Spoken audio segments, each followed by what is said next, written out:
You done a good job, Junior. Damn right.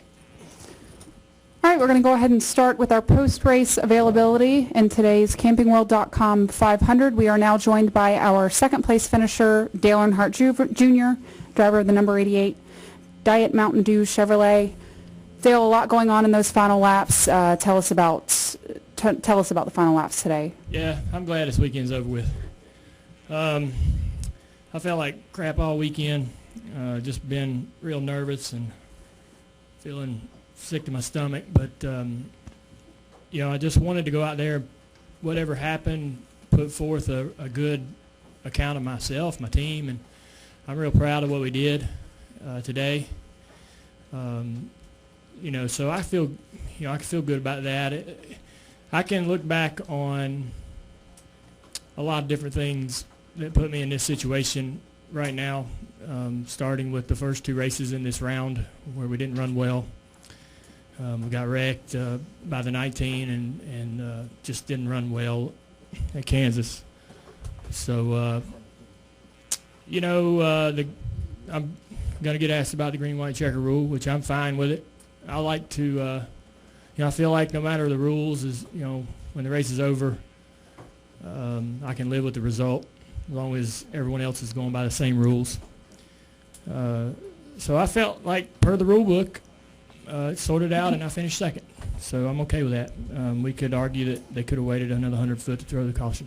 But they didn't have to. They threw it when they needed to, and I'm fine with that. I believe in, I know those guys up in the booth, and I really believe in the choices they make, decisions they make for the sport, whether it's in the middle of a race or a new rule in the middle of the week or whatever it is. So the 24 pushed the 22 pretty good. I could say me and the 2 could have got a better restart. We could have got a better job restarting and been ahead at the particular point when the caution was thrown. So a lot of different variables got us where we are, not just one.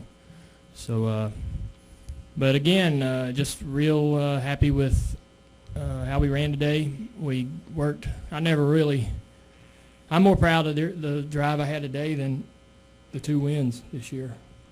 Because the 2 wins came a lot easier than this second place did. So we got shuffled out, and I didn't know if we could get back up there. And then they formed a line around the top, which is that was my job. And somebody else did it. And I was sitting there about 10th, and I was thinking, I've never been in this situation. How do I pass these guys? Maybe I was further back than that. But I started working on it, and we got one at a time until we finally got up in there in the top 3. So we forced them off the top once I got into the top 3. So that was funny. A lot of good stuff happened out there today. It was great. I thought I had a loose wheel, but I wheel hopped the car coming on the pit road, and I might have been something in the rear end. So I got to shut up about loose wheels, because every time I have a vibration, I say loose wheel, and I know my changers aren't real happy to hear that when it's not a loose wheel. But my guys had a little issue on pit road coming off the wall a little soon, but I also came into that box real careful because that was a 2-tire stop, and I didn't want to slide to lefts. So I think they were anticipating me rolling in the box sooner, so that was probably a little bit my fault, my responsibility.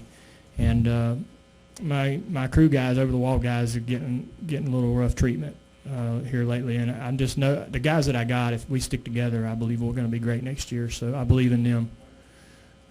That's about it, All right, we'll go ahead and open it up to questions. A reminder, please limit yourself to one question. We'll start up front with Jenna. Jennifer, AP, I know this was way behind you, the final caution, but Harvick knew under yellow that he couldn't go and still stayed in line and couldn't go and cause that caution. What's the right thing for a guy to do there? I'm not sure what his situation was. Was he out of gas? No, he had some sort of pickup issue, and he couldn't. He just couldn't go. He couldn't. And he knew that. Yeah, I think where was he, in the inside line or the outside line? Up top. Yeah. I mean, I think he has to. I don't know. I think you just got to get out of the way. I don't think you can say go to pit road, go to the back or whatever.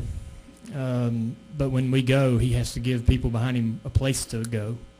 And if, because it's allowable, I think, to change lanes before the restart if there's an issue with the car in front of you. If somebody stumbles or runs out of gas or whatever. So as long as he was giving people some place to escape, you know, whether he needs to move up and, you know, kind of stay in the inside. I don't know how tight everybody was to the wall. I don't think they were. I think there was a whole another line on the wall, so maybe he stays low, and right when the green's coming out or right when the line starts to move, he just kind of pulls high. But he's giving up spots. It's just hard to do as a race car driver to give spots up. So he's hoping those guys behind him will just wait. I guess a couple rows knew, and maybe not everybody was informed of the situation. But I've been in that too. I remember in 1998 or 99, Lynn Namick stayed out on a caution at Daytona and had no third or second or third gear. He restarted on the first. And when we come to go, I had to wait because I knew, and everybody behind me didn't know, and they plowed through us and we all wrecked. So, I mean, just what are you going to do? You can't say, you know, get to pit road. He just needs to be able to allow people a place to escape. Additional questions for Dale? We'll finish up with Stan. Stan Creekmore with RPMtonight.com, Dale. So how does this change the final 4 races of the season for you? Well, the best thing that can happen for us is the same thing that happened last year, go win. We really we're disappointed today, and we were disappointed last year when we left Talladega. But we went to Martinsville and sort of surprised ourselves, you know, with our first win there. And damn, you know, when I look at that video of all of us jumping up and down on that trailer with that clock, acting like idiots, that's a team that ain't really too bothered by being knocked out of the chase right there. So if we can go to the racetrack and win, it certainly makes our situation much more bearable. And you know, if we could go to Homestead and run well, I'd love to win there. I've never won there. I like that track. Running against the wall there's a lot of fun. So we'll see. All right, Dale, thanks for joining us in Thank the you. Media Center today.